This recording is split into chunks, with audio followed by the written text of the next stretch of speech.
The power of Karma, how your actions shape your future and destiny. एक बार की बात है, एक गांव में एक बेहद ही ईमानदार और मेहनती व्यक्ति रहता था जिसका नाम था राम। राम बेहद ही दयालु और सज्जन इंसान था।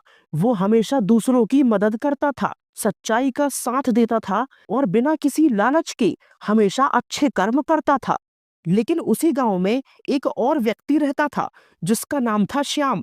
श्याम राम के बिल्कुल ओपोजिट था, यानी कि वो हमेशा झूठ बोलता था, हमेशा दूसरों का बुरा करता था और खुद के स्वार्थ के लिए किसी भी हद तक गिर जाता था।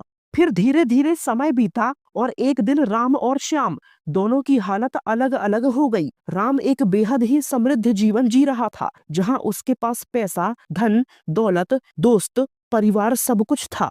वहीं दूसरी तरफ श्याम के पास भी काफी दौलत थी, लेकिन कोई उसके पास नहीं था, ना उसका परिवार, ना ही कोई उसका दोस्त। लोग उससे दूर भागते थे, उसके मन का चैन न जाने कहाँ खो सा गया था। फिर एक दिन उस गांव का एक बेहद ही बूढ़ा और समझदार व्यक्ति कहता है, जो राम ने बोया वो राम ने काटा, और जो श्याम ने बोया वो श्याम ने काटा। यही है कर्म का सच।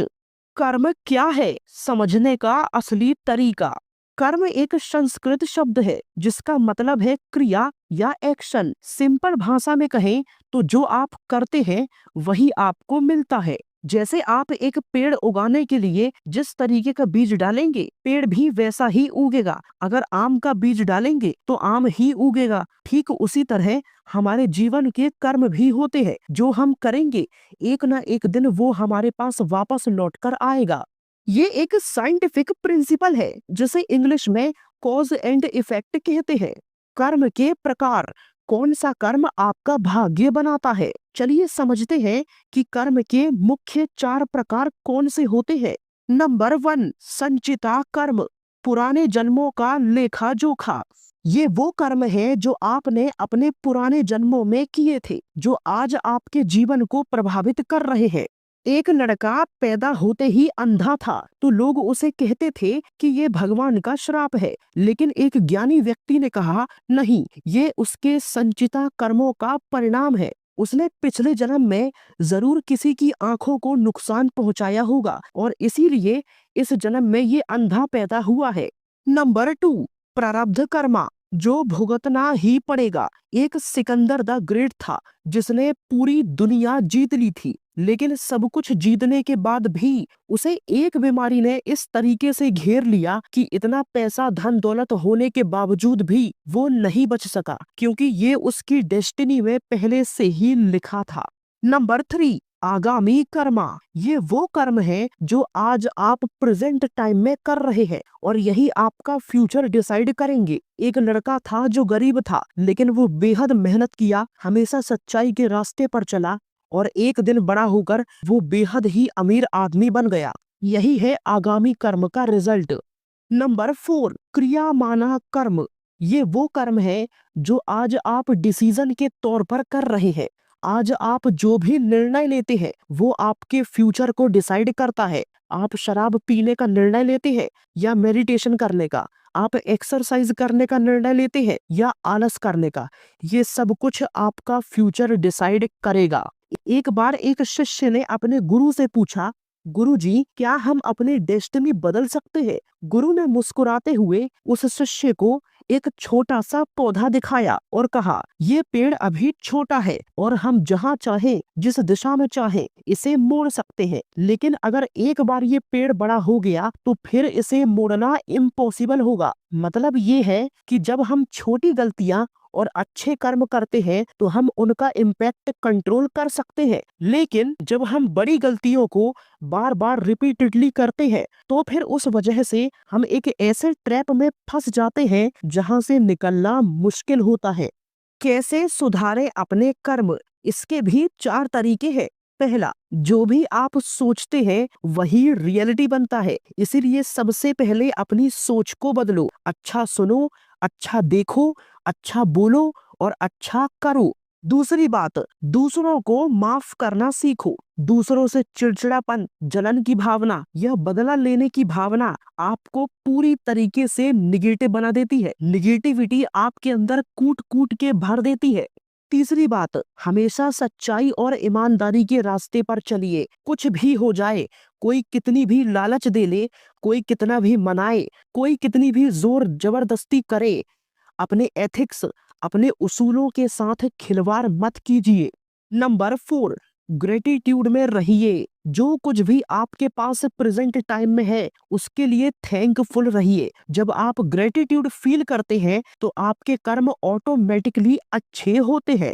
कर्म और डेस्टिनी, क्या सब कुछ पहले से फिक्स्ड है? एक बार एक ज्योतिषी ने एक राजा से कहा, तुम एक दिन बेहद गरीब बन जाओगे।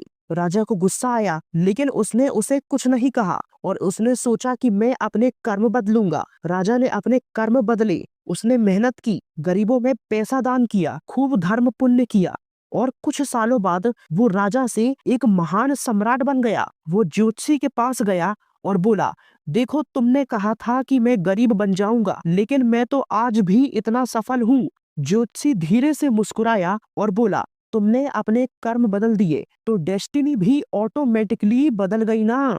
कर्म वर्सेस लक, क्या नसीब ही सब कुछ है? एक बार एक गरीब आदमी मंदिर गया और बोला, हे भगवान, मुझे लॉटरी जीतनी है, प्लीज हेल्प करो। और वो हर दिन डेली मंदिर जाकर यही प्रार्थना करता था। एक दिन भगवान ने दर्शन दिए और बोले, बेटा, लॉटरी जीतने के लिए पहले लॉटरी खरीद तो लो। मतलब ये सिर्फ नसीब अच्छा होने से कुछ नहीं होता, नसीब भी तभी साथ देता है जब आप कर्म करते हो। कर्म और मनी, पैसा कमाने का असली तरीका। आपने अक्सर ये देखा होगा कि कुछ लोग बिना टेंशन के बढ़िया मजे से आराम से पैसा कमाते हैं, लेकिन कुछ लोग सारा दिन मेहनत करने के बाद भी इतना पैसा नहीं कमा पाते। इसके पीछे का रीजन क्या है? रीजन है माइंडसेट। जी बिल्कुल, एक अमीर माइंडसेट वाला व्यक्ति पैसा कमाने से पहले पैसा देना सीखता है, गरीबों में दान करना सीखता है। अगर उसके पास पैसा भी नहीं होता दान करने को, तो वो अच्छे विचार दान करता है, अच्छे ज्ञान दान करता है, दूसरों का हौसला बढ़ाता है, तोड़ता नहीं है। और एक गरीब माइंडसेट वाला व्यक्ति सिर्फ पैसे के पीछे भागता है, एक लाल रेस का घोड़ा बनकर, जिसे दुनिया जैसे दौड़ाना चाहती है वो वैसे दौड़ता है। सीक्रेट ये है कि जब आप किसी को कुछ भी देते हैं, चाहे वो हौसला हो, चाहे कॉन्फिडेंस हो, चाहे अच्छे विचार हो, या चाहे मनी भी क्यों ना हो, तो यूनिवर्स आपको उस चीज का मल्टीपल टाइम्स करके देता है। लेकिन जब आप सिर्फ लेने के बारे में सोचते हैं तो यूनिवर्स भी आप पर इतना ध्यान नहीं देता, आपको इग्नोर करता है और आपके स्ट्रगल्स बढ़ जाते हैं। हमेशा ये लाइन याद रखना, money is a by product of good Karma. Negative कर्म का असर अक्सर अच्छे लोगों पर क्यों होता है? सबसे पहले तो ये दुनिया की सबसे झूठी लाइन है, क्योंकि ये रियलिटी में होता ही नहीं है। अगर आपने अच्छा किया है तो आपके साथ बुरा हो, ये पॉसिबल हो ही नहीं सकता। समझो इस चीज को। जरूरी नहीं है कि जो आज आपके साथ बुरा हो रहा है वो आपके इसी जन्म के कर्म का नतीजा है। हो सकता है वो आपके किसी और जन्म के कर्म का नतीजा हो, या फिर ये भी हो सकता है कि यूनिवर्स आपका टेस्ट ले रहा हो, आपको और बेटर बना रहा हो। मैनिफेस्टेशन और कर्मा, क्या मैनिफेस्टेशन सिर्फ सोचने का नाम है? क्या मैनिफेस्टेशन में सिर्फ सोचने से लाइफ चेंज होती है? नहीं, इसका भी एक सीक्रेट है। मैनिफेस्टेशन एक्शन और थिंकिंग दोनों पर बेस्ड है, मतलब दोनों जब एक साथ होंगे ये तभी काम करता है। मान लो कि तुम सिंगिंग बहुत अच्छी करते हो, तुम एक बहुत बड़ा सिंगर बनना चाहते हो, तुम डेली ये विजुअलाइज करते हो कि तुम्हारे सॉन्ग्स सुपर हिट होते हैं, लोग उन्हें बेहद पसंद करते हैं, लेकिन क्या तुम सॉन्ग लिखते हो? आप एक्ट्रैक्शन करोगे, आप विजुअलाइज करोगे, आप कर्म करोगे, तो यूनिवर्स डेफिनेटली उन चीजों को आपके पास भेजेगा ही भेजेगा जो आपको चाहिए, लेकिन उन चीजों को रिसीव तो आपको ही करना पड़ेगा ना। फाइनल कंक्लूजन, अगर तुम चाहते हो कि तुम्हारी लाइफ में अनलिमिटेड सक्सेस, नेम, फेम, पैसा, स्पिरिचुअलिटी, लव, ये सब कुछ आए, तो इसका वन ऑफ द ओनली एक ही रीजन है और एक ही सीक्रेट है, और वो है कर्म। अपने कर्म सुधारो, दुनिया ऑटोमेटिक बदलने लगेगी तुम्हारी।